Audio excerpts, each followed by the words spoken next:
quiet black teen boards a flight to chase his dream at a national science competition. But when a powerful white businessman slaps him midair for getting out of line, a stranger from the past stands up, risking everything to protect him. What could make a dying man confront the very injustice he once stayed silent about?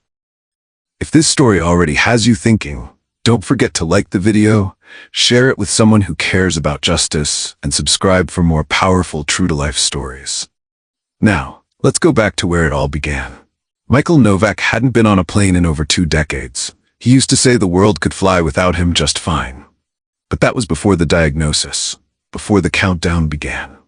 At 66, Michael was the kind of man who moved like time owed him no favors. Slow, deliberate, shoulders slightly bent, but eyes sharp as ever. He lived in a quiet house on the edge of Atlanta, surrounded by rose bushes he trimmed himself, and neighbors who waved but rarely asked questions. Then came the news. Pancreatic cancer, stage 4. 4 to 6 months, maybe less. The doctor, kind, honest, with eyes that never looked away, had said it gently. But nothing makes words like that feel soft. Michael didn't cry, didn't argue, he just nodded. And then he went home, pulled out a dusty shoebox from the back of his closet, and found the thing he hadn't touched in 45 years. A photograph. 2 young men in military fatigues, one black, one white, both grinning like they were invincible. Michael on the left, James Henderson on the right. James had a smile that didn't quite reach his eyes, the kind of smile men wore when they were surviving, not thriving. The picture was taken in Da Nang, 1975, a lifetime ago, a war ago. But to Michael, it may as well have been yesterday. He sat with that photograph in his lap for nearly an hour. No music, no television, just the ticking of the old kitchen clock and the sound of something shifting in his chest. Not regret, not yet. Something older. A promise. Unkept. By nightfall, he had booked a one-way ticket to Los Angeles, no explanation to his daughter, no dramatic farewell. He simply left a note on the kitchen table. Gone to make things right. Don't worry. Love you, Dad. In his carry-on bag, he packed only what mattered. A change of clothes, his medication, the photograph, and a letter, sealed, unmarked, tucked inside the same envelope that had traveled across 2 continents and 4 decades. At the airport, he moved slower than most, but his presence carried weight. People noticed him without knowing why. He didn't wear anything flashy, a plain blazer, old shoes, but he had the look of a man who was chasing something more important than time. And maybe that's exactly what he was doing. As he waited at gate 27, he pulled out the photo again. His fingers trembled, not from age but from memory. He whispered, almost too quiet for himself to hear, "I told you I'd find him, James. I said I would." But if he had promised that, why had it taken him 45 years to act? What kind of man carries a debt that long? And what kind of truth is heavy enough to silence a lifetime? The final boarding call for Flight 1813 echoed overhead. Michael stood, folded the photo with care, and stepped forward. Toward the gate, toward the boy he hadn't met, toward the story that hadn't finished writing itself. Jalen Carter was only 16, but some days it felt like he was carrying the weight of 40 years on his shoulders. He wasn't just a student, he was the student. Top of his class, finalist in the National Science Decathlon. The kind of kid who solved equations most people couldn't pronounce. But on the morning of his flight, standing in the terminal of Hartsfield-Jackson Airport, he wasn't thinking about gravitational waves or binary black holes. He was thinking about his tie. It was crooked. Again. And Dr. Ezra Carter, his father, noticed immediately. "Straighten it," his father said, without looking up from his phone. His tone wasn't sharp. It didn't need to be. Jalen reached up and adjusted it with practiced fingers. 3rd time that morning. 4th, if you counted the reflection in the elevator mirror. His father finally looked at him. Same deep brown eyes, same sharp jawline. But where Ezra's face was calm, controlled, hardened by a life in medicine, Jalen still carried traces of youth. Of hunger, of doubt. "You ready?" his father asked, sliding the phone into his pocket.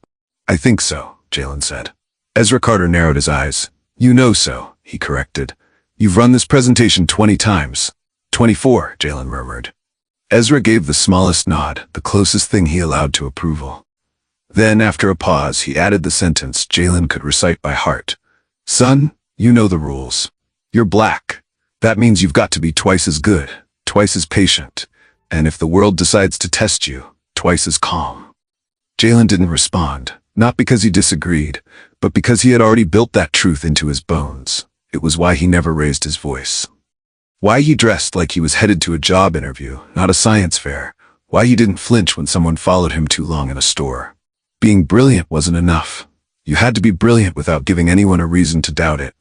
He exhaled long and slow and nodded. Yeah, Dad. I got it. Call me when you land, Ezra said, and again before the competition. And after, win or lose. I know the drill. But then his father did something rare. He pulled him into a hug. A strong one. Fierce. Like maybe he was trying to hold him together. Proud of you, son, he whispered. Jalen froze for half a second, then hugged him back. Thanks, Dad. When they parted, Ezra walked away briskly, briefcase swinging, coat sharp, a man who didn't waste time. Jalen watched him go, then turned to face the gate. As he stepped into the boarding line, backpack snug on his shoulders, he felt the old ache stir beneath the surface. His mother should have been here, but she wasn't. She'd left 11 months ago, said it was a sabbatical. A trip to Paris, 6 weeks turned into forever. No real goodbye, just distance and silence. Since then it had been just Jalen and his father. Homework, groceries, college prep, no room for grief, no room for mistakes. But today wasn't about any of that. Today he was headed to Los Angeles, to prove himself. He didn't know it yet, but this flight wasn't just taking him to a science competition. It was taking him straight into the heart of a storm, one that would test not just his mind, but everything he believed about justice, identity, and the price of silence. And by the time the plane landed, Jalen Carter's world would never be the same again. Row 18, middle seat. The least desirable spot on any airplane, and the one Jalen Carter had been assigned. He squeezed in carefully, backpack already stowed, trying not to brush against anyone. One wrong move, and you became the problem. So he moved quiet, precise, practiced. To his left sat a man in his early 50s, crisp suit, navy tie, cufflinks that caught the cabin light like a badge of entitlement. Bryce Halstead. He didn't look up, just scrolled through a spreadsheet on his tablet with the kind of purpose that demanded everyone else shrink to make room for it. To Jalen's right was someone his age, maybe a little older. She wore a jean jacket, dotted with enamel pins and patches. Her dark curls spilled from under a beanie, and her eyes lit up when she caught his glance. Lena Morales. She offered a smile. Easy, open, the kind you didn't see often in tight spaces. Jalen nodded politely and lowered himself into the seat. Bryce let out a long, deliberate exhale. Not a word, just a sound, a signal. Jalen knew what it meant. These seats weren't built for tall people, Bryce said, adjusting his armrest into Jalen's side. Jalen shifted, silently giving up the armrest. Not worth it, never was. Bryce finally looked over. His tone was casual, but cold underneath. First time flying solo? Jalen shook his head. No, sir. Student trip? Jalen considered lying. But no. National Science Decathlon. I'm a finalist. Bryce raised an eyebrow, just slightly. The kind of reaction that said more than words ever could. Impressive, he said. Then added, as if to himself, nice to see the programs are working. Jalen offered a neutral smile. He knew that line. The programs. Translation, you must be here because of some diversity slot, some charity quota. He looked out the window, though he wasn't near one. Just stared forward. Steady, silent. Then a voice to his right broke through. You going to the decathlon too? Lena asked, eyes flicking to the lanyard poking out of his pocket. Jalen turned, surprised. Yeah, you know it? My cousin tried out last year. He got cut before regionals. Said it was brutal. She paused. So if you're in the finals, you must be kinda scary smart. Jalen let out a soft laugh. I do okay. I'm Lena, by the way. Jalen? She leaned back in her seat, arms crossed, with casual confidence. Well, Jalen, if you need help with anything during the flight, like decoding in-flight snack menus, I'm your girl. He smiled, a real one this time. The kind that didn't have to be earned. Beside him, Bryce tapped harder on his tablet. Louder, more deliberate. Lena noticed, rolled her eyes. I give it 15 minutes before he asks to be moved. Jalen bit back a chuckle. You think? Oh yeah. Classic case. You can tell from the tie. People with ties that sharp don't do well around people who laugh. Bryce's head turned slightly. Some of us are trying to work, he said, voice like ice water poured over warm conversation. Lena turned, sweet smile intact. And we're trying to breathe, sir. Seems we all have challenges. Bryce didn't respond, but his tablet tapping grew even more aggressive. As boarding continued, passengers moved past like a slow tide. The smell of recirculated air, perfume, and someone's breakfast sandwich filled the cabin. A baby cried 2 rows up, hushed by a mother's lullaby. A flight attendant paused a few rows ahead. Amara Davis, tall, composed, afro pulled into a neat bun. She scanned the cabin with trained eyes. When her gaze reached row 18, she lingered. Nothing was happening, not really. No yelling, no raised hands. But Amara had learned to read air like weather. She saw the tension in shoulders, the forced politeness in smiles, the way the boy in the middle leaned slightly, just slightly, away from the man beside him. She made a mental note. Nothing yet, but she'd circle back. Meanwhile, Jalen tried to settle in. He reached for his earbuds, trying to create a little world of his own. But then, bump. Bryce's elbow again, right into his ribs. Sorry, Jalen said, even though it hadn't been his fault. Bryce didn't look at him, just shifted more into the shared space. Jalen's jaw clenched. He pulled his elbow in, again. He could feel his body instinctively shrinking, folding inward to avoid more friction. Why does this always happen? Why is the burden always his to carry? Lena noticed. She leaned in slightly, voice low. My brother's dark skin too. He told me once, planes feel different when people think you don't belong. Like, even the air changes. Jalen blinked. He hadn't expected her to understand, but she did. I'm fine, he whispered, automatically. Lena didn't push, just nodded and pulled out a paperback book. Dune, he noticed. Worn spine, folded pages, like it had been read and reread. He leaned slightly to glance at the cover. Good choice, he said. The best, she replied. My dad says every nerd should read it at least once. Jalen relaxed, just a little. Then Bryce sighed again, audibly. Maybe keep the chatter down. Some of us have important work. Lena looked at him. Right. Heaven forbid teenagers enjoy science and fiction in peace. Bryce didn't reply. The captain's voice crackled through the speakers, announcing clear skies ahead. But in row 18, the pressure was already building, pressurized not just by altitude, but by tension. By unspoken lines being drawn, by the slow, quiet weight of prejudice wrapped in politeness. And Jalen, sandwiched between silence and spark, didn't know it yet, but this was just the beginning. Jalen hadn't moved in 10 minutes, not really. He'd tried to adjust his position once, subtly reclaiming a sliver of the armrest. Bryce had shifted immediately, no words, just pressure. His elbow planted, firm, unyielding, like a silent declaration of territory. It was petty. But Jalen had been in enough rooms, classrooms, and boardrooms with men like this to know pettiness was rarely accidental. Bryce made another passive move, crossing his leg in a way that pushed his knee further into Jalen's space. Then he opened the airline magazine, flipping pages with performative annoyance. The air between them grew heavier, and it wasn't just from the recycled oxygen. You know, Bryce murmured, not looking up, if everyone followed the same rules of courtesy, air travel would be a much smoother experience. He said it like a general statement, but it wasn't. It never was. Jalen didn't answer. He knew the trap, because anything he said, anything, could be twisted. He was too sharp to fall for that. Instead, he closed his eyes and reached for the voice that had guided him since he was old enough to understand how the world tilted. His father. Don't give them a reason, Jalen. Not your tone. Not your eyes. Not even your breathing. You're a black boy in a white world. They're waiting for you to be angry so they can stop listening. He remembered the way his father had said it. Not harsh, not fearful. Just honest, heavy, like passing down a set of armor. So Jalen said nothing, not even a sigh. But the pressure didn't go unnoticed, not entirely. Amara passed again, this time slower. Her professional smile was in place, but her eyes, they scanned Bryce, lingered on Jalen, then flicked to Lena, a brief nod. Almost imperceptible. I'm watching. You're not invisible. Then she moved on. Jalen opened his eyes just in time to see Lena's hand scribbling something onto the back of her boarding pass.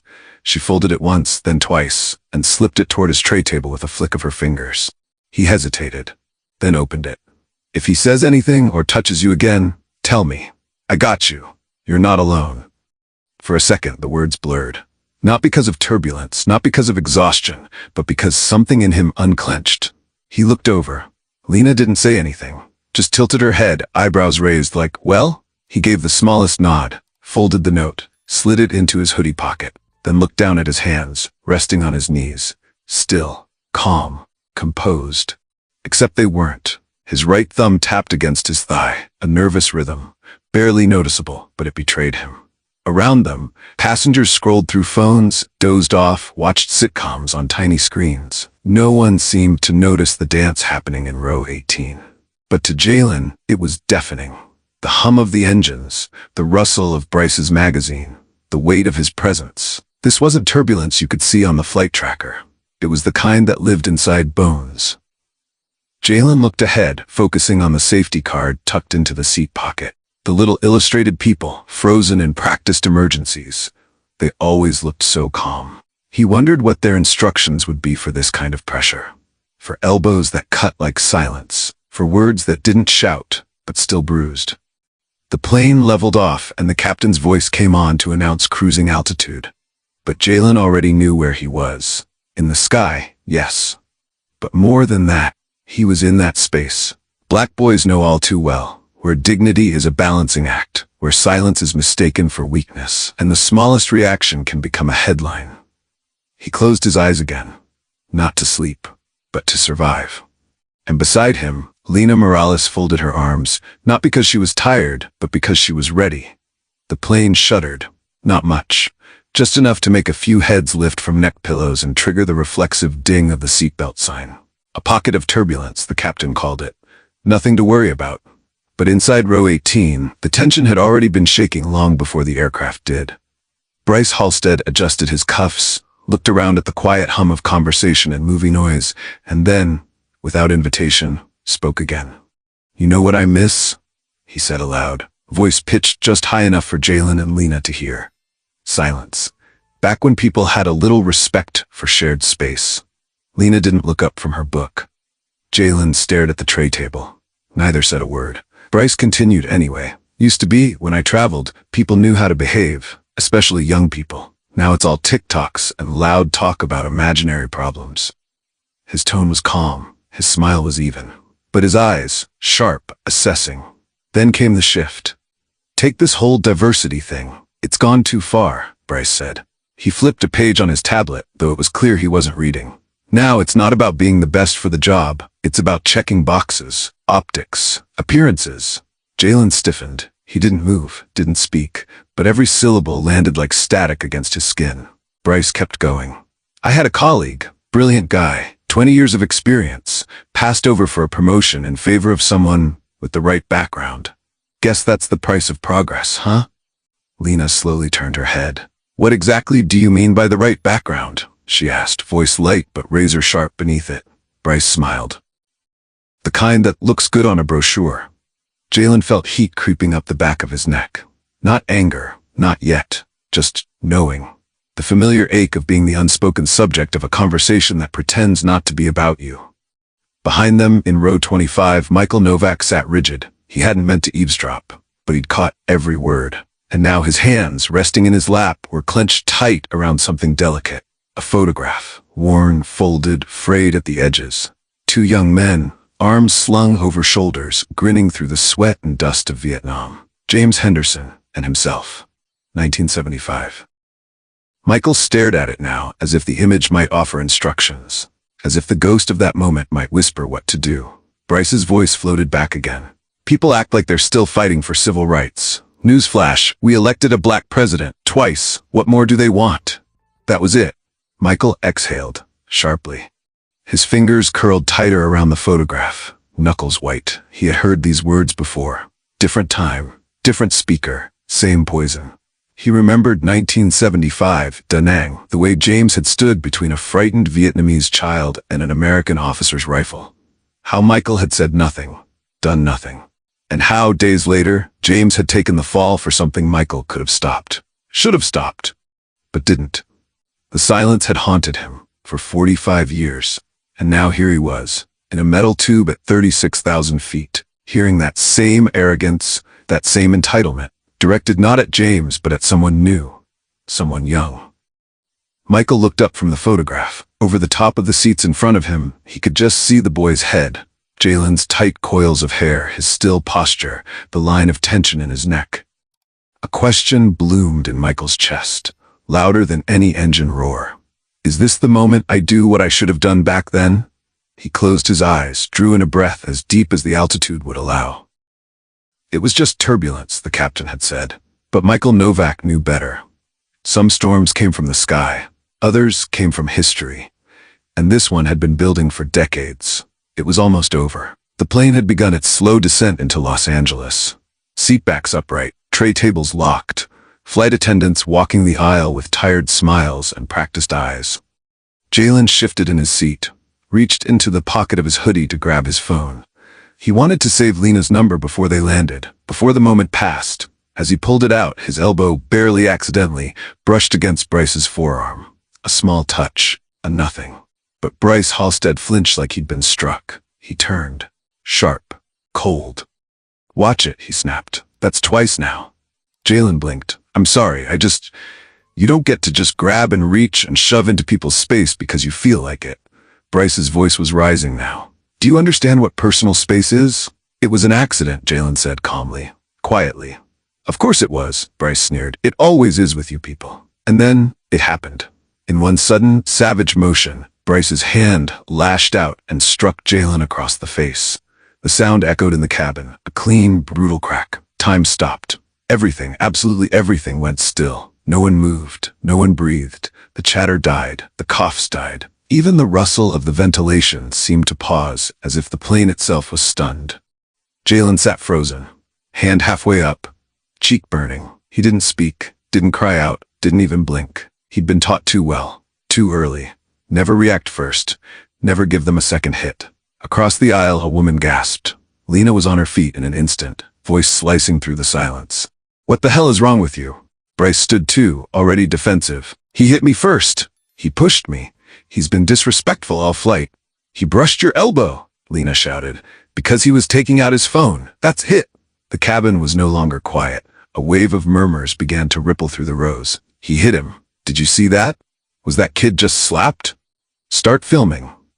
Phones came out, slowly at first, then all at once. Some passengers pointed, others looked away, guilty, unsure, afraid of being pulled into something too complicated. Bryce looked around and saw the cameras. The tide had shifted, and he felt it. Lena turned to the flight attendant nearest the back. He assaulted him. You need to do something. Now. Amara appeared seconds later, flanked by her colleague. Her calm was a mask, but her eyes were lit with fire. Sir, step back to your seat, she said to Bryce. Now. He touched me, Bryce stammered. I felt threatened. Jalen still hadn't moved, still hadn't spoken. But his hands, resting on his thighs, were shaking. Not from fear, from the unbearable weight of staying calm. From the memory of every time he'd been told, don't give them a reason. The cabin wasn't just descending toward the ground. It was spiraling into something deeper, something older. And far behind them, Michael Novak stood. Not yet walking forward, but rising. Finally rising. For a moment, the entire cabin seemed frozen in a single breath. Bryce still stood, face flushed with fury, chest heaving with indignation. Jalen sat rigid, cheeks still burning, hands clenched so tightly his nails bit into his palms. Then, from 7 rows back, a sound. Not loud, but final. A seatbelt unclicked. Michael Novak rose to his feet, not with haste, not with drama, but with a deliberate calm that silenced even the whispering. He walked forward, step by step, through the narrow aisle, past the staring passengers, past the phones still raised, past the silent judgments and the subtle gasps. And when he reached row 18, he stopped, right between Bryce and Jalen. He didn't speak at first. He looked at Bryce, then at Jalen, then back again. And then, finally, with a voice worn by time but sharp as truth, he said, I've seen men like you before. In war zones, in camps, in streets soaked with silence and power. And back then, I said nothing. I stayed seated. I let it happen. Bryce narrowed his eyes. Sir, this doesn't concern you. Michael turned toward him. Not angry, not shaken, just resolute. It concerns me now. Why don't you sit back down before you hurt yourself, Bryce muttered, trying to laugh it off, but no one was laughing anymore. Michael didn't budge. Instead, he turned to Jalen. And in a voice low enough to be private but loud enough for the cabin to hear, he said, Your grandfather's name was James Henderson, wasn't it? Jalen looked up, startled. Yes. How do you? Michael's eyes shone, suddenly filled with a grief that had waited too long. I knew him. Vietnam, 1975. He saved my life. He held up the photo, trembling in his hand. Two young men, shoulder to shoulder. One black, one white, dust on their boots, hope in their eyes. I owed him a voice that day, when they blamed him, when they made him pay, and I said nothing. The cabin was silent. Even Bryce had no words now. I came here to find his family, Michael continued, to tell the truth, to make it right. He turned again to Bryce. And then I saw you, and I realized the time had come. Bryce opened his mouth, but nothing came out. He reached for his bag, as if clinging to some last shred of control. But the moment was no longer his. Amara, the flight attendant, approached, firm, composed. Sir, she said to Bryce, please return to your seat. We've notified the captain. Ground security has been contacted. You'll be met upon landing. This is absurd, Bryce began. But Amara's voice didn't waver. Sir, sit down. And for once Bryce obeyed, not because he agreed, not because he had been convinced, but because something in the air had shifted. Power, presence, witness. The pilot's voice crackled through the intercom, tight and formal. Ladies and gentlemen, we've been made aware of an onboard incident. We're coordinating with airport security. Please remain seated until further instruction. Michael stayed standing for another few seconds, his body weathered, but his spine unshaken. Then he turned back to Jalen. Whatever happens next, he said softly, just know you did nothing wrong. And this time, someone stood up. The wheels touched down on the runway with a soft jolt, but inside Jalen's chest, it felt like a crash. The plane taxied slowly. The familiar ding of the seatbelt sign being turned off echoed through the cabin, but no one rushed to stand. Not this time. Two uniformed airport officers stood just outside the door, waiting, and when it opened, they walked straight in. No announcements, no apologies. They approached Bryce Halstead in silence. He tried to speak, tried to wave it off. This is all a misunderstanding, he insisted, voice tight with nerves. I was defending myself. He was provoking me. The officers said nothing, just nodded toward the aisle. Sir, you're being detained for questioning regarding an onboard assault. Please come with us. Bryce glanced around, searching for someone to support him, but no one met his eyes. Phones were still raised, and so were the memories. He stood, gathered his things with trembling hands, and followed the officers out of the aircraft. And just like that, he was gone. But the tension he left behind remained. In the terminal, under the harsh fluorescence of Gate 44's waiting area, Jalen sat beside Lena and Michael. None of them spoke for a moment. They didn't have to. They had been escorted off the plane by a different route, away from the crowd, into a small, quiet room where they were asked to wait until airport police could take their statements. Lena was pacing, arms crossed, still seething. Jalen sat motionless, a bottle of water untouched in his hand. Michael sat across from him, still holding the photo. After a long silence, he spoke. Do you want to know what happened? He asked, voice low. Jalen looked up slowly. Between you and my grandfather? Michael nodded. I think you deserve the truth. He held up the photo again. Two young men, side by side. Dusty uniforms, smiles not quite full.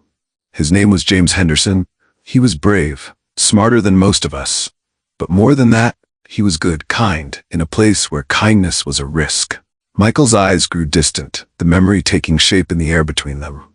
There was a boy, Vietnamese, maybe 10 years old, caught between two patrols, panicked, didn't speak.